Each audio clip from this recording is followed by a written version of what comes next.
Nasawi ang isang lalaki matapos pagbabarilin ng hindi pa matukoy na gunman sa Purok 2 sa Sinamar Norte, San Mateo, Isabela kagabi, ika-30 ng Mayo. Sa panahon ng bombo radyo kawayan kay Police Major Erickson Anyag, hepe ng San Mateo Police Station, sinabi niya na dakong alas 7 ng gabi habang papalabas sa kanilang compound ng biktima, sakay ng kanyang motorsiklo ay bigla na lang siyang nilapitan ng individual na nakamotorsiklo tsaka pinagbabarila.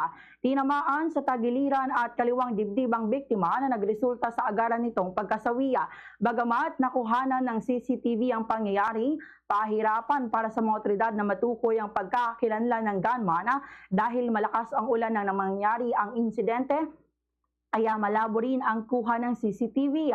Ayon pa kay Police Major Anyag, dati nang nasangkot sa illegal na droga ang biktima taong 2014 sa bayan ng San Mateo at muling nahuli sa kaparehong kaso sa Cabanatuan, Isabela taong 2024. Patuloy naman ang sinasagawang pagsisiyasat ng mga kapulisan at inalerto na rin ng mga kalapit na himpilan ng pulisya para sa agarang pagkakatunto sa gunman upang mabigyan ng hustisya ang biktima. Ganito ang bahagi ng pahayag ni Police Major Erickson Anyag. Masakit dahil dun sa malakas pong ulan, sa about 7 p.m. na. May CCTV, yun nga ang kinakalungkot ko sa lakas ng ulan.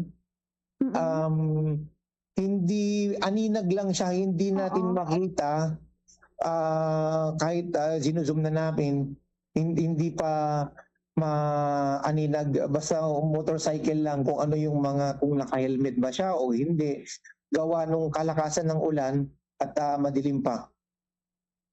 Fast sa Radyo Bombo!